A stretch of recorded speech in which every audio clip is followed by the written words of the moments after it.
What's up, YouTube? It's your boy Puka Bear. We back, and I'm finna jump right into it because there's a lot going on.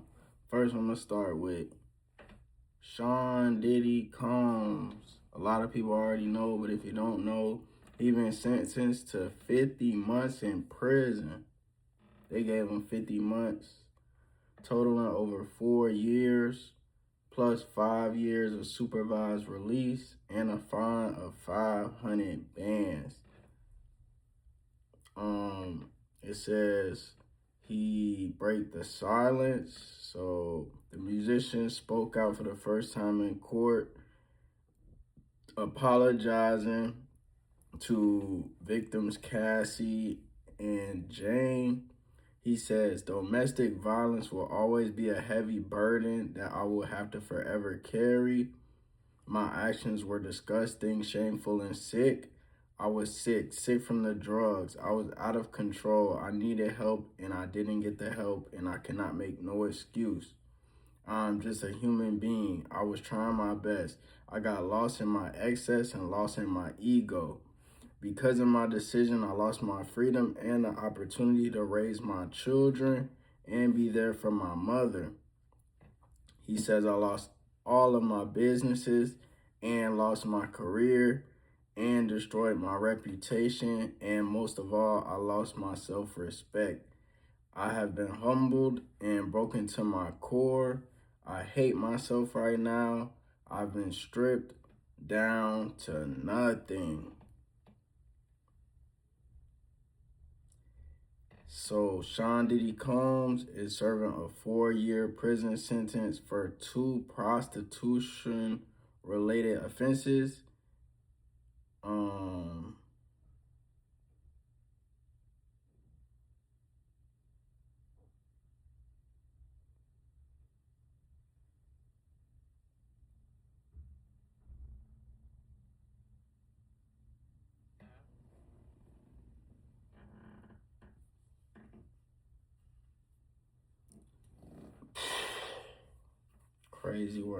Crazy work.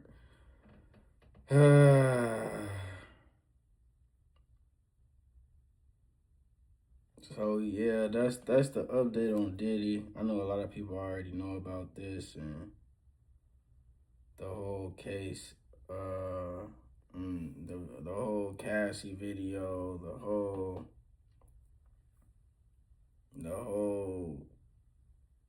I don't even want to talk about the sexual stuff, but that's the result of that. You heard what he said. He lost everything, and this wasn't worth it.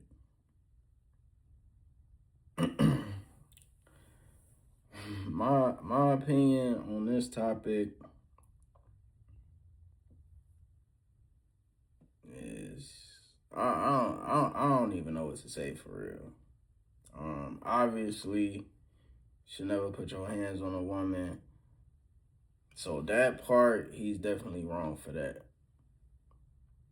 Now the whole sexual situation, it seemed like Cassie was the main one indulging, and she was definitely, I want to say, he definitely had consent. Like, she was with the shit. She was definitely with the shit. She was, controlling the whole situation. She was setting plays up. So 50 months. And I did read that the judge, was offered to give him a lot more months and a lot less months. But the judge said that basically they had to make an example out of him because of what he put the victims through. Even though he didn't get charged for the RICO and another charge, he got charged with what he got charged with, and they decided to give him 50 months. It's a lot of time. It's a lot of time. On to the next. That's enough about Diddy. Who else did I just look up? I think I looked up Durk. It say Durk has now spent a full year in jail without bond or being found guilty. Lil Durk is not currently facing a jail sentence. He is not serving any years in prison. He was arrested in July 23 on charges including a conspiracy to commit murder. Obviously the murder for hire. But it says he didn't get charged or time. He ain't get no time yet. Like, we know Diddy got 50 months, so we don't really know the outcome of Durk's situation right now. So it's up in the air.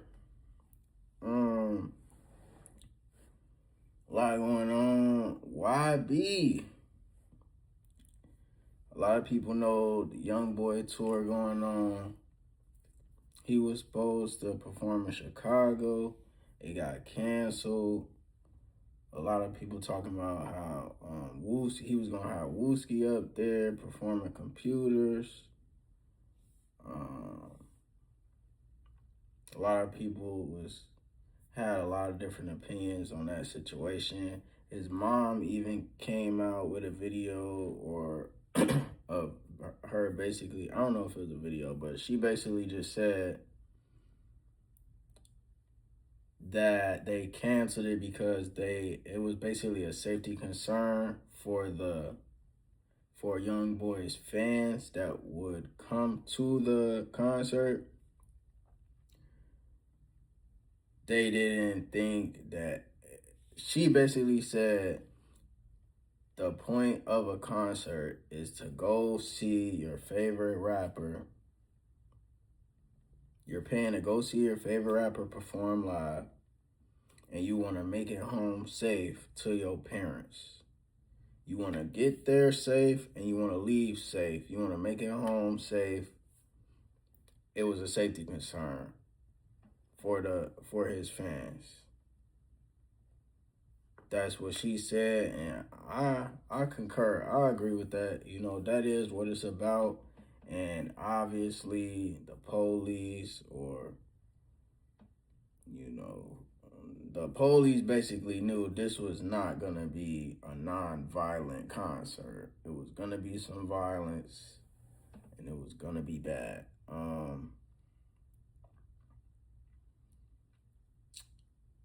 I don't know where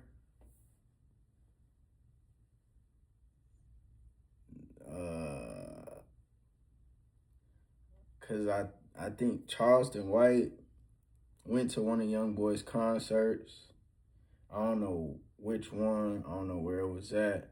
But he said, I guess it was like a security guard working there told some kids or some fans that was at the concert, Youngboy fans, that like they couldn't sit in a certain area.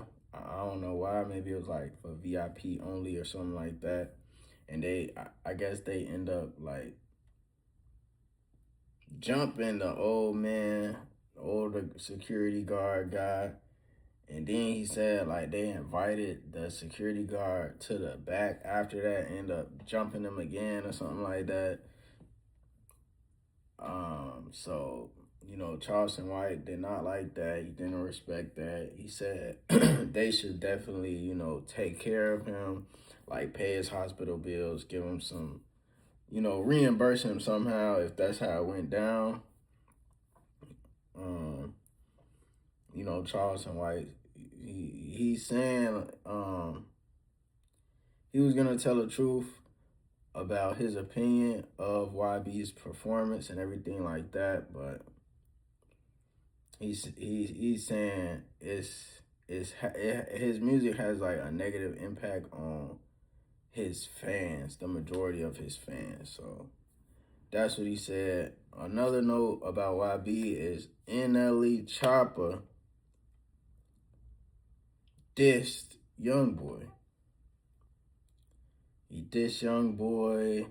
I guess it's a music video out of him, bald head, imitating Tupac. You know, in the song, he basically says like,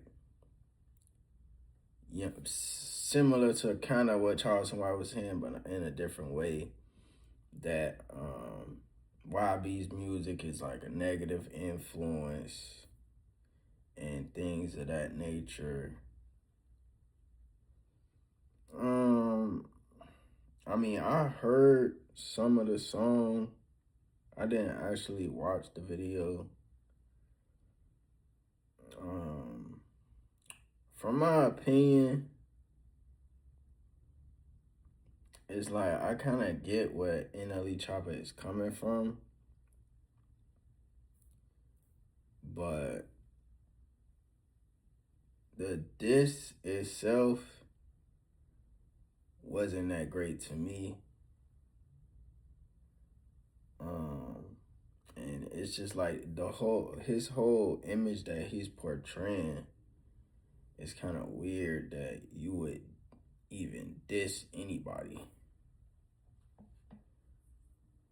But you know, that's on them.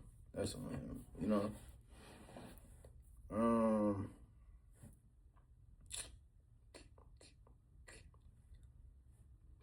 What else is going on? Chicago rapper THF Bayzoo was killed a couple days ago or a week ago or something like that.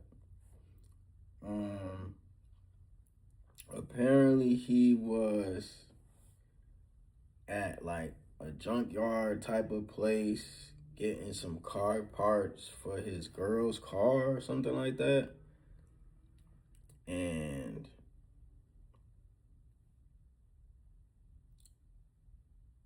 I forgot how many rounds they said was shot. I don't want to say the wrong number, so I ain't even gonna say the number. I just know it was a lot of rounds shot. And they didn't really see the dudes running, coming out of nowhere. I guess they kind of came out of nowhere, but they didn't even see them coming like that.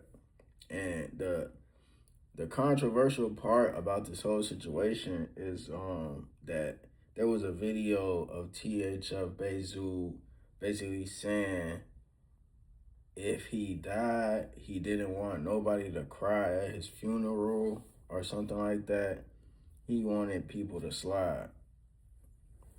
So that's what's making it like very controversial and everything like that.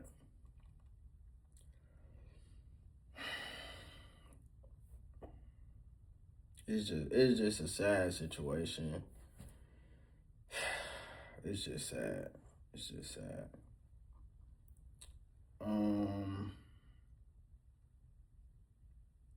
What else? What else going on? Oh, apparently Wack 100 and T Grizzley got something going on. They got Akademiks involved. So basically, Wack 100 came out and said he had some paperwork that proves T Grizzley snitched on somebody that Wack 100 knows. Apparently, it ends up being fake paperwork, which I guess Wack says, I don't know if he admitted that the paperwork was fake, but I do remember him saying that he basically wanted T Grizzley to say that he didn't snitch so that Wack could put the real paperwork out and prove that he did snitch.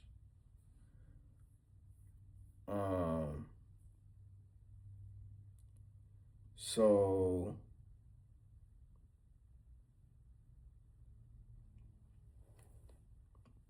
a guy that is sticking up for T Grizzley, that's his name, Dogg Face, basically said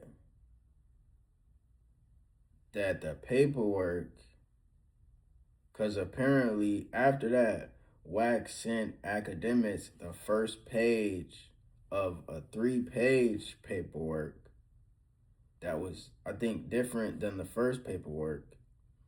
And on that paper, it says the case number. And Dogface, I think that's his name, said if you put that case number in the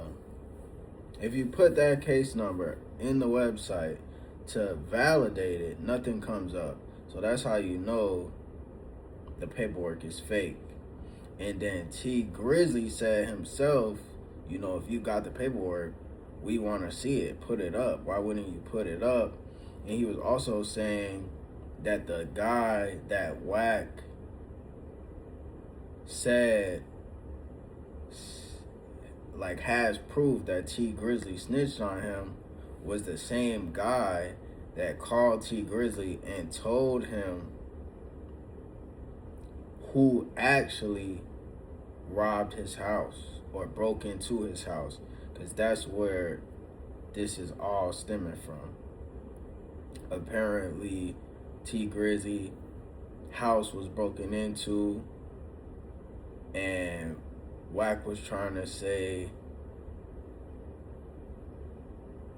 T Grizzley's house was broken into, and Wack was trying to say that T Grizzley gave the video footage and told the police the guy's Instagram, but T Grizzley is saying the guy that Wack was saying has the proof called him on FaceTime and told him who actually broke into his house and who actually set the whole play up. So T Grizzley is saying, how could he be saying I snitched on him, but he's the one who told me who broke into my house?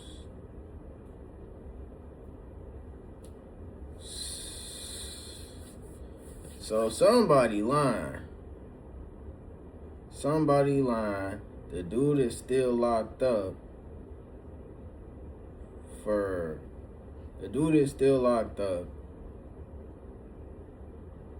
Somebody lying. And T Grizzley basically said, you know, he'll put up $250,000 to Wack's $10,000.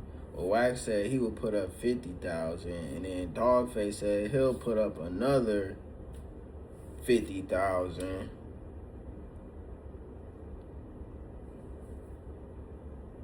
to prove if the paperwork is true or false. Is it real or fake? So we'll see what happens with that. The only other situation I could think of that's been pretty recent is the Chicago, I don't know if he's a rapper or not, Dogg, I think is his name. And he had got killed probably like a week or two ago. And it was controversial because a week or two before that, before he got killed, he told Herbo that he couldn't come back to his hood. And then a week or two later, he gets killed. I forget the name of the guy who killed him, but he was the guy he was caught on video shooting at Dogg with 2 pistols. And apparently he was already like out on bond or fighting a case or on probation or something like that.